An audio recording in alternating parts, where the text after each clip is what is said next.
Paz do Senhor, meus irmãos, paz do Senhor a todos. Sejam muito bem-vindos para mais uma aula da EBD, o canal que te ajuda a crescer na graça e no conhecimento do nosso Senhor Jesus Cristo. Roda a vinheta.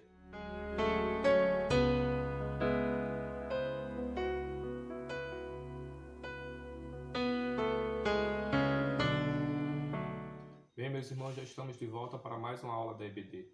Hoje com a lição de número 6, que nos diz o seguinte: a teologia de Elifas. Só os pecadores sofrem? Essa é uma pergunta que o autor aqui, o escritor da lição faz, né?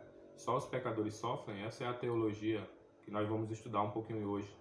Vamos adentrar para a parte muito importante do livro de Jó, que é sobre o diálogo dos seus amigos com ele e a sua réplica, né? E hoje vamos falar dos amigos, né? Possivelmente o mais velho, por isso que ele começou primeiro a fazer o seu discurso, pois era a tradição judaica que os mais velhos, principalmente na tradição oriental, que os mais velhos discursassem primeiro, tá?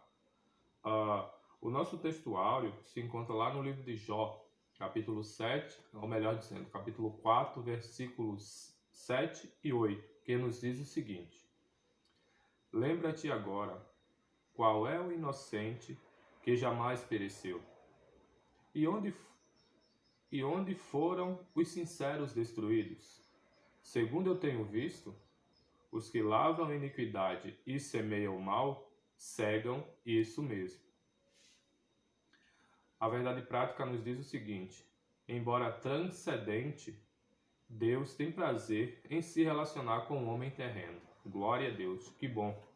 O nosso Deus tem prazer em se relacionar, mesmo sendo transcendente, sendo divino, né? Sendo um ser que é criador e não criado, ele vem muito antes da existência, né? Muita gente se pergunta como é que isso pode, pois tudo é criado, não o nosso Deus. Nosso Deus é criador, né? Quando as palavras não conseguem explicar, nós cristãos cremos e acreditamos, colocamos a nossa fé em exercício, que o nosso Deus é um Deus vivo, né? É um Deus transcendente que transcende todas as coisas terrenas, inclusive a nossa compreensão, né? Mas esse é o nosso Deus, né? Que nós devemos confiar e glorificar o seu nome em todo o tempo. A nossa leitura bíblica em classe vai estar lá no livro de Jó ainda, né? Um livro que nós vamos falar muito hoje, né? Ou melhor dizendo, nesse trimestre. Jó, capítulo 4, versículos do 1 ao 8, depois Jó, capítulo 15, versículos do 1 ao 4, e depois Jó, capítulo 22 e versículos do 1 ao 5. Vale ressaltar aqui, meus irmãos, e é importante lembrar que para esse tema de hoje é importante ler esses três capítulos, o capítulo 4, o capítulo 15 e o capítulo 22 por completo, né? E logo depois os capítulos subsequentes a esses que eu citei. Ler o capítulo 4 e depois o 5 e o 6 para ver a resposta de Jó. Depois ler o capítulo 15 e depois o capítulo 16, que é a resposta de Jó para o seu amigo. E depois o capítulo 22 e ler também o capítulo 23, que é a resposta de Jó para Elifas, né? Esses três capítulos são três diálogos, né? A qual Elifas se fundamentou para fazer a sua defesa e acusar o seu amigo, né? Lembrando que ele era muito amigo de Jó. Se os irmãos for lerem todos os capítulos aqui que eu citei agora há pouco, vai ver que logo lá no capítulo 4, no começo, ele faz uma exortação, né? Dizendo que Jó era homem que ajudava, que sustentava a mão dos fracos, né? Aqueles que estavam necessitados, aqueles que estavam com os joelhos fraquejando, Jó dava palavra de força. Ou seja, Jó era aquele homem que era sábio também, que ajudava o necessitado, o pobre, o oprimido, né? Não só com finanças, não só com ajuda materiais, mas também espirituais. Ele era um conselheiro, a Bíblia vai falar que ele era um conselheiro, ele ajudava aqueles que estavam fracos. Vamos ler? Vamos ler aqui Jó do capítulo 4, versículos... Vou começar do primeiro. né?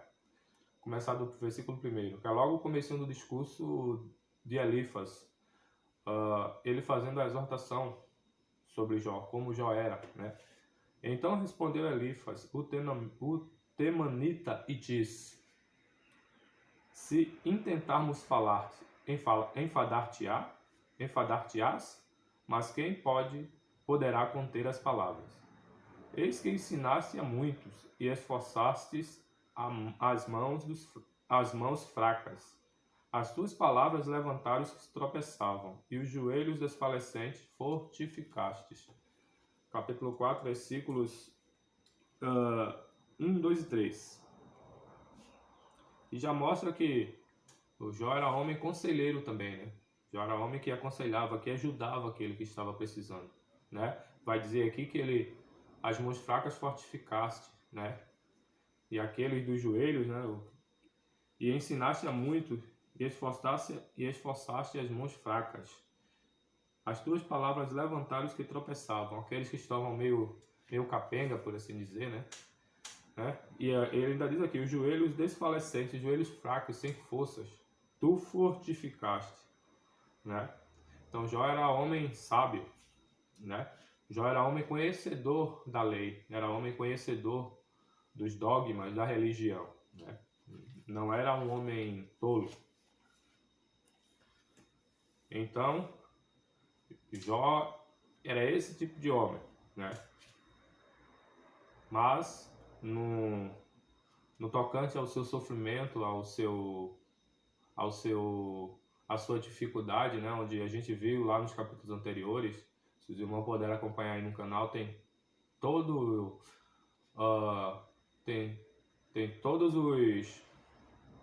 os temas aqui no qual a gente estamos estudando nesse quarto trimestre, né?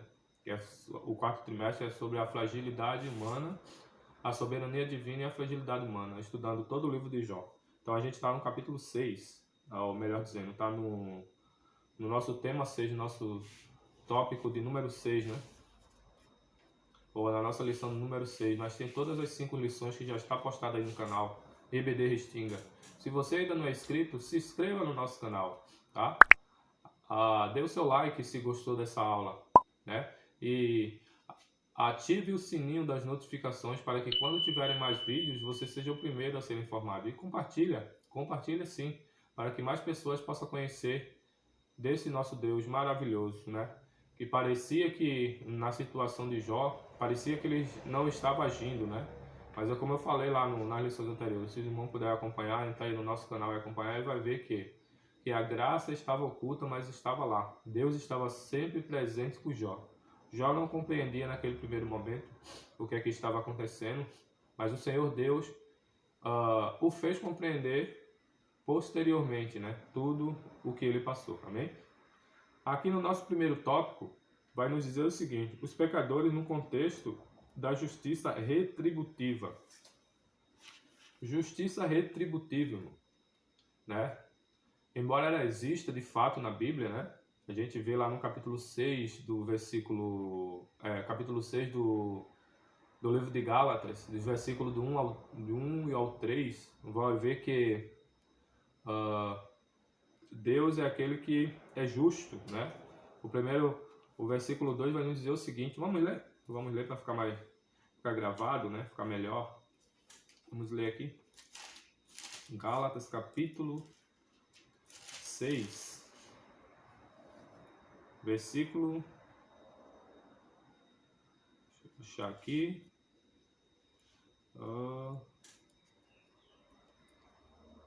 Gálatas, deixa eu pegar aqui, Gálatas capítulo 3, Gálatas capítulo 6, versículos 7 e 8, desculpe, irmão, falei o versículo errado, versículo do 7 ao 9. Vamos ler que aqui nos diz o seguinte: não erreis, versículo 7. Deus não se deixa escarnecer, porque tudo que o homem semear, isso também se fará. Em outras versões também diz, tudo que o homem plantar, isso também colherá, né? E quer dizer a mesma coisa. Então está aqui a lei retributiva, a qual vamos falar aqui na nossa lição, né? E que Deus é justo. Tudo que o homem fizer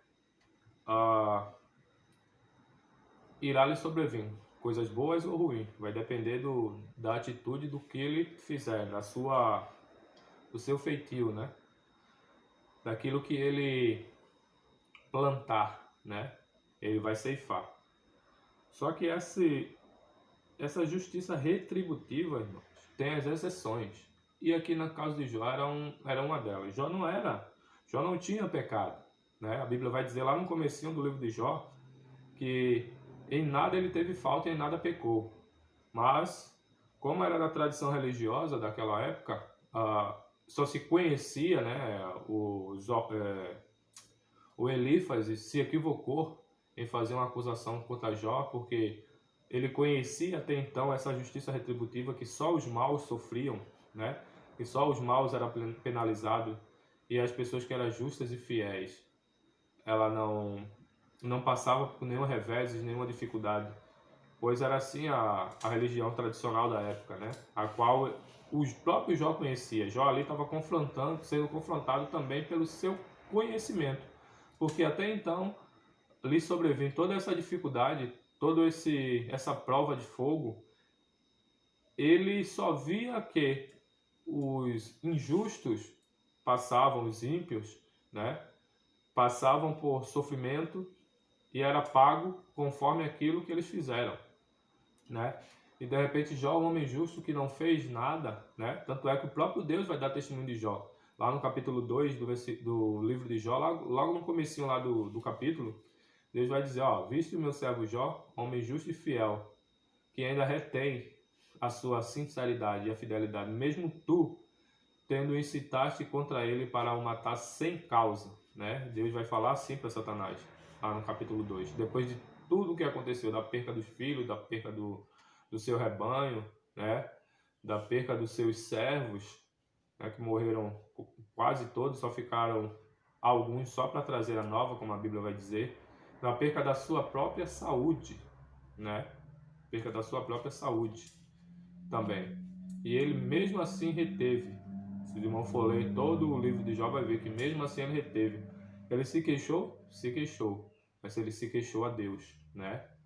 Se queixou a Deus, foi perguntar, queixar-se a Deus. Se você tem alguma coisa, alguma dificuldade, algo que está te incomodando, que está te limitando, né? Que você julga ser algum empecilho, algum impasse, que você não consegue até compreender por que está acontecendo. Se você manteve o seu caminho reto, serviu e serve a Deus com sinceridade e fidelidade, Deus conhece o teu e o meu coração, e Ele sabe de todas as coisas, sabe aqueles que estão passando por conta de prova ou por conta da justiça retributiva, Ele sabe tudo isso. Então, se você se enquadra mais ou menos no que aconteceu com Jó, queixe-se a Deus, vá perguntar a Deus, vá pedir uma resposta de Deus. Não fique falando por aí para terceiros ou choramingando pelos cantos, pois isso Deus não se agrada. Vá lá, pergunte ao próprio Deus, ele tem resposta. Claro, é no tempo dele, assim como foi com Jó, né? Tanto é que os irmãos vão ver lá na frente que Deus vai responder a Jó, né, com várias perguntas, pois Jó vai dizer numa certa ocasião lá no seu livro que ele vai dizer, ele vai até pedir perdão porque ele falava o que ele não sabia e não compreendia, né? E ele ainda disse mais, eu te conhecia de ouvir falar, mas agora eu te conheço, pois os meus olhos te viram, né? Então ali foi que ele viu e descobriu que Deus estava com ele, né? Deus estava com ele, Deus estava apenas permitindo que o inimigo o tocasse nos seus bens e na sua saúde para o provar. Mas ali não era justiça retributiva, né? Ali é a justiça de justificação, né? Que logo depois ele foi justificado e foi lhe dado em dobro tudo o que ele havia perdido, né? Então devemos tomar cuidado com essa questão da justiça retributiva. Claro que ela existe, né? O salmista lá no Salmo 73 também vai dizer que ele primeiro se queixa que ele é reto e os ímpios não é, né? O salmista Asaf. E aí ele vai falando, mas lá na frente ele fala uma palavra que é o segredo para todos nós. mas quando eu entrei no altar, eu vi o fim deles, né? Entra no altar, busca o teu Deus, e daí tu vai compreender coisas que tu não compreende, né? E o próprio Jesus lá falou no livro de Mateus, né? Eu acho que é no capítulo 19, versículo 3, não estou bem lembrado. Deixa eu só dar uma procurada aqui. Eu acho que seja, deixa eu ver aqui. Deixa eu ver se é... Não é 19, capítulo 19, versículo 3. Mas eu sei que está lá no livro de Mateus. Eu não estou lembrado agora, irmãos, o versículo é um capítulo, né? Mas que Jesus diz o seguinte: o que eu faço, não o sabes tu agora, mas tu compreenderás depois, né? Então, muitas vezes a gente não sabe, não vai compreender naquele primeiro momento. Assim como tu talvez não compreenda o que está te acontecendo. Mas o teu Deus e o meu Deus, Ele sabe de todas as coisas e tudo está no controle das suas santas mãos. Amém? Como eu falei, o primeiro tópico, né, que a gente está falando aqui, né? Os pecadores no contexto da justiça retributiva. Já falei um pouquinho, né, sobre a justiça retributiva. E aqui eu grifei um pedacinho aqui, um fragmento aqui do comentarista, que ele diz o seguinte, falando de Elifas, né? Ele está firmemente convencido de que a lei de causa e efeito é um princípio da ortodoxia teológica que não pode ser contraditada, né? Ele tinha aquela compreensão, como eu falei, era uma compreensão equivocada, né? Que eles não entendiam Elifas e seus amigos. A gente vai ver nas próximas aulas o discurso dos seus outros dois amigos, né? Zofar e Bildad e Zofar, né? Nesse sentido, que vão também discursar, né? Mas vamos se reter só ao Elifas, né? Que é o tema da nossa lição de número 6 de hoje, tá? E aqui ele falara isso, né?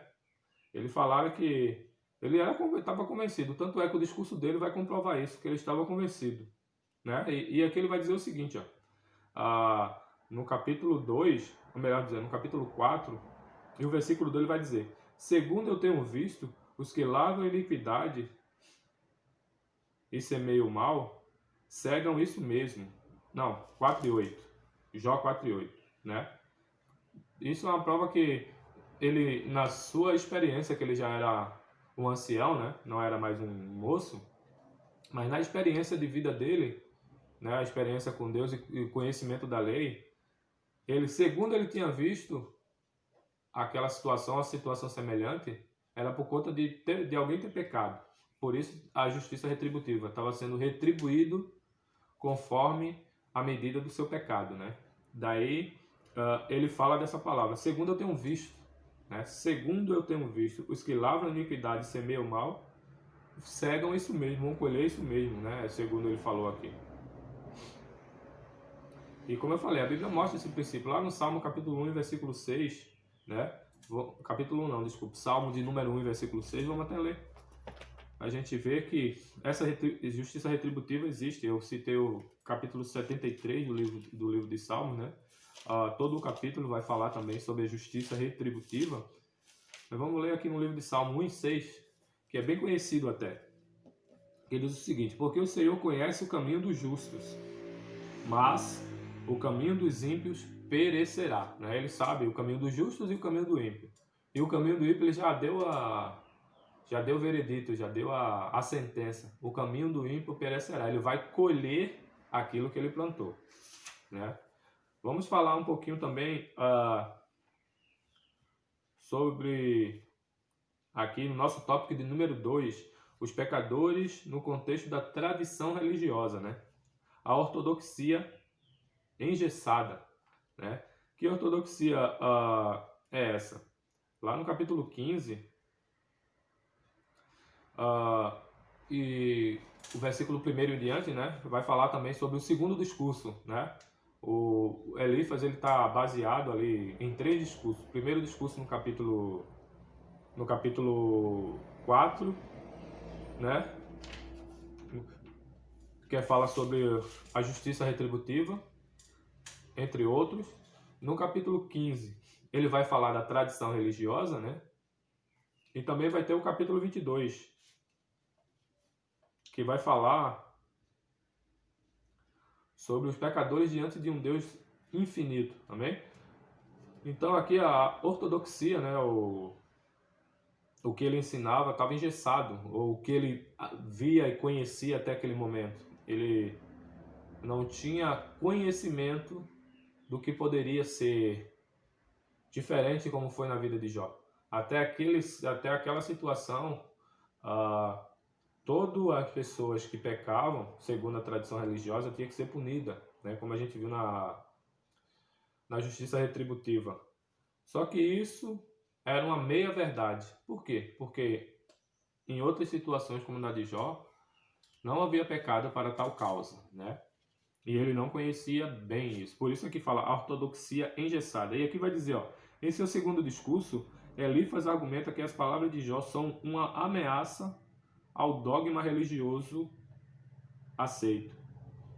Aí ele vai dizer, abre aspas, e tu tens feito vão o temor e diminui os rogos diante de Deus. Capítulo 15, versículo 4 de Jó. Fecha aspas.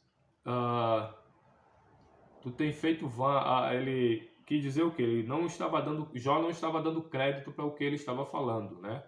Não estava dando crédito, estava indo de encontro à tradição religiosa, né? Quantas vezes a gente se prende, né, a algo da tradição religiosa, que aí entra dogmas de homens, né? São leis e tradições humanas, e muitas vezes a Bíblia não vai nos orientar dessa forma, e a gente devemos ficar muito, mas muito atento, principalmente nesses últimos dias para isso, porque tem muitos falsos profetas que enganam mesmo, e o segredo está aqui, meus irmãos, ó.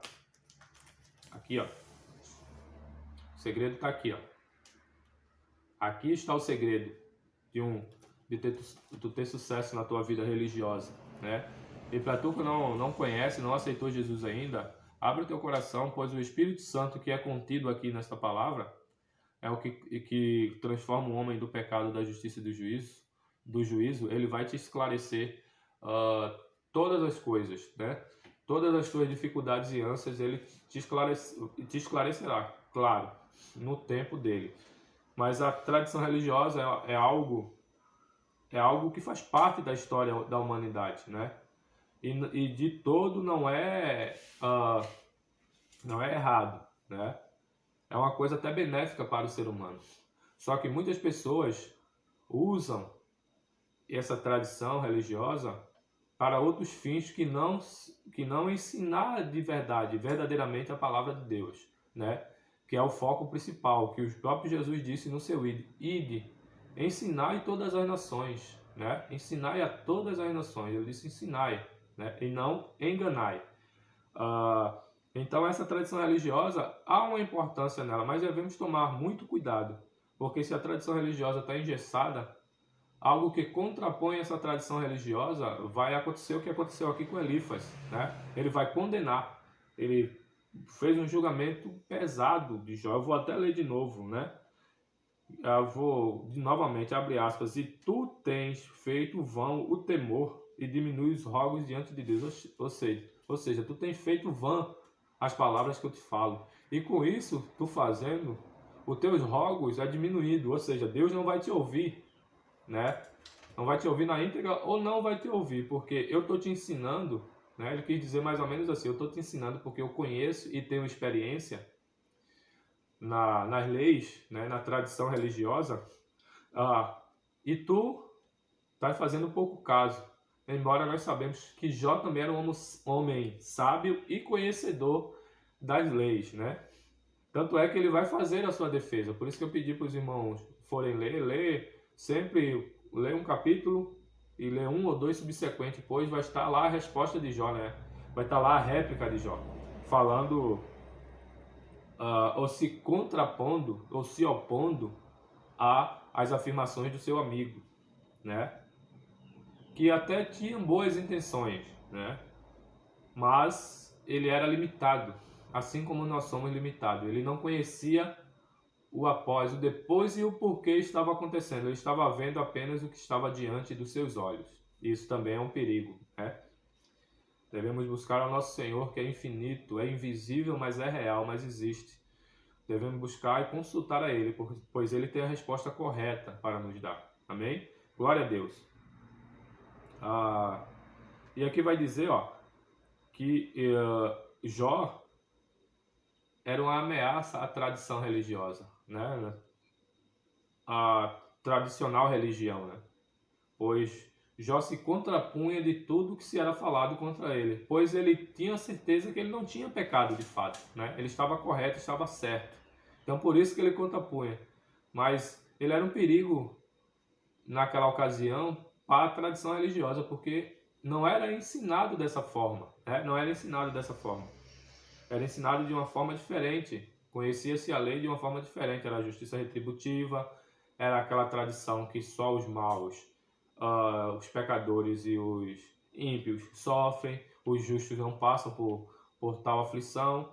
Então, tudo isso era uma ameaça. Já está falando diferente daquilo, pois ele já vinha aprendendo de seus pais, né? Do pai Abraão, né? Depois Isaac e Jacó, onde eles viveram ali naquele contexto, né? Muitas coisas comprovam que eles viveram ali antes do povo ser cativo no Egito, né? Antes do faraó escravizar o povo, foi, segundo alguns relatos históricos, foi antes, né? Então ele vai contra aquilo, e aquilo incomoda os tradicionais, né? Igual Jesus chegou com a palavra de Deus, com a doutrina nova, né? Algo novo, né? Veio trazer direto do Pai, pãozinho quentinho do céu para a humanidade, né? Trazer o reino de Deus à humanidade, ele próprio, um rei representado em carne e osso, né? Trazendo o reino do Pai ao conhecimento dos homens. E os religiosos daquela época tradicional se incomodaram, tanto é que ele vai morrer pelos religiosos que praticavam a mesma religião que ele estava anunciando, só que ele tinha algo a mais, né? Ele tinha conhecimento a mais, pois era o filho do Pai que estava representado em forma corpórea para trazer a salvação aos homens, né? Glória a Deus por isso, né? Por o seu sofrimento, pelas suas pisaduras, né? Pela sua humilhação, pela sua morte. Hoje nós temos vida, nós temos uma comunhão, nós conhecemos ao nosso Deus, né? Face a face, não digo face a face, mas conhecemos o nosso Deus melhor, sem intermédios, sem intermediadores. O único que faz esse intermédio é o próprio Jesus, né? A Bíblia vai nos falar isso. E nas nossas orações é o Espírito Santo, né? Que intercede por nós ao Pai com gemidos inexprimíveis. Glória a Deus por isso. Mas, como eu falara, a tradição religiosa, como aconteceu com Jesus e aconteceu com Jó, sendo confrontada, né, causa uma indisposição daqueles que a seguem fielmente. Não estou aqui, irmãos, querendo dizer de forma alguma que nós devemos nos contrapor a qualquer liderança da nossa igreja. O ponto não é esse. O ponto é que nós devemos ser justos e fiéis ao Senhor e rogar e clamar ao Senhor. Mesmo que na tua igreja aí tu não seja ouvido, né? Tu falas e ninguém te ouve. Mesmo que na tua igreja tu esteja passando por dificuldade, por provações, assim como Jó, consulta ao teu Deus, queixa-se ao teu Deus, né? É o melhor a fazer, amém?